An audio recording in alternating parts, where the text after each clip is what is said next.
Hi guys, and welcome to yet another update from XYZ Playground. I'm sitting here today again, joined by Alex, who is a part of the broader XYZ Playground collective, and we're discussing change management this month, and in particular this week, the concept of change fatigue, in which we introduced to you a few days ago.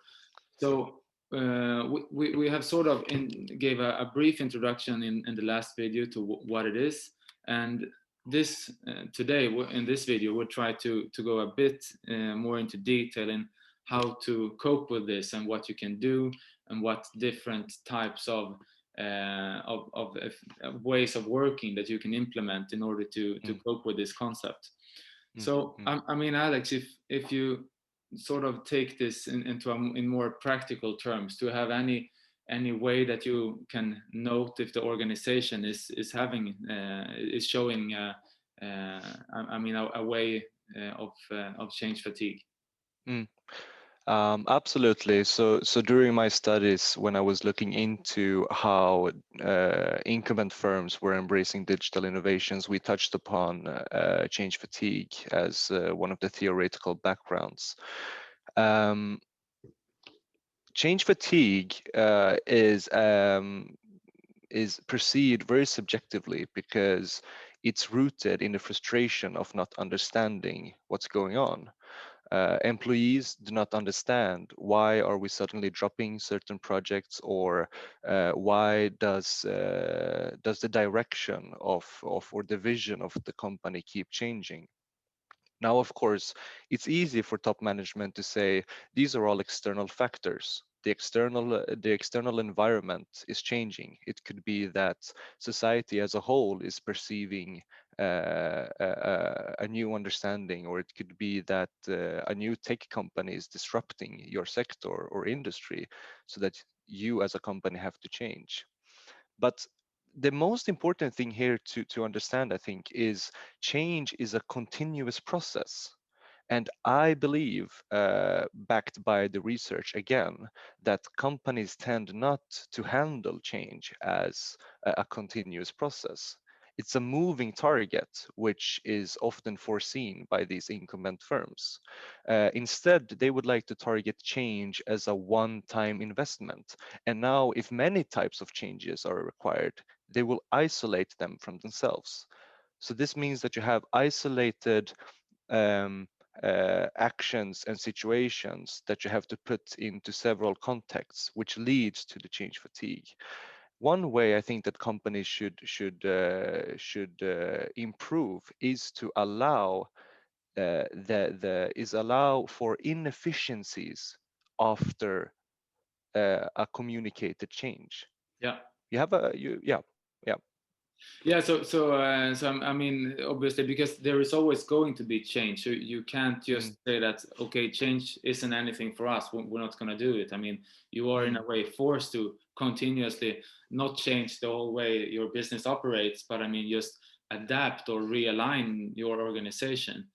So I mm, mean, there is obviously also, I'm sure you will get into that more, but the analogy of the rubber band. I mean, if you sort of stretches a rubber band and you hold it mm, stretched for a while, it will sort of adapt and slack after a while, and then you can stretch it some more.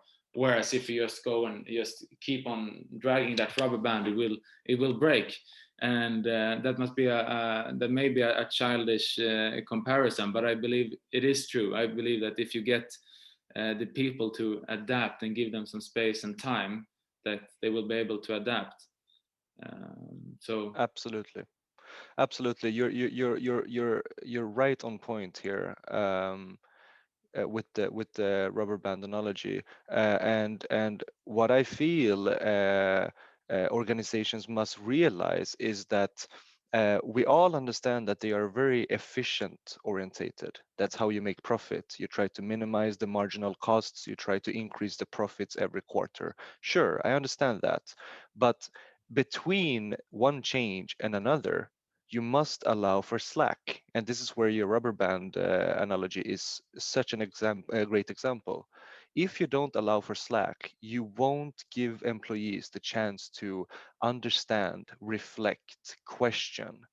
And if you don't give them room for that, your vision is going to stay into that boardroom. It's never going to be embraced by the company as a whole, Yeah. which is in return going to decrease the efficiency of the company as a whole. So yeah. So I mean, when you're saying allowing for slack, is that just because maybe it can be hard to identify as a manager if they are actually getting fatigue of this change, your employees and the organization as a whole.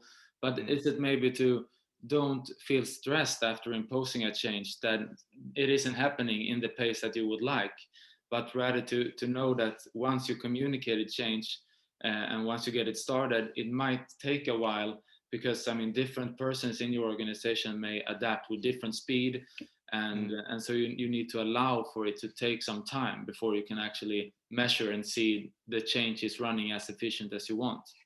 Exactly, exactly. And that goes very much hand in hand with cultural values in an organization. I mean, these cultural values are going to determine whether you can actually drive through an idea like this, allowing for Slack, for instance. And the mentioning of change being a continuous process is going to remove these isolated barriers where you have one change isolated from another, meaning that it becomes normal for an organization to always have change somewhere or sometime. If you look at Google, for instance, or big companies such as Spotify or Booking.com, one way that they tackle this is that they always have these rotational working environments. I mean, this was pre-corona time, but just to give an example, you were not allowed to sit in one area for more than 3 months, I think it was, because they wanted to introduce these small changes all the time, how often they could, Yeah. so that people find it normal that change is something that we live with.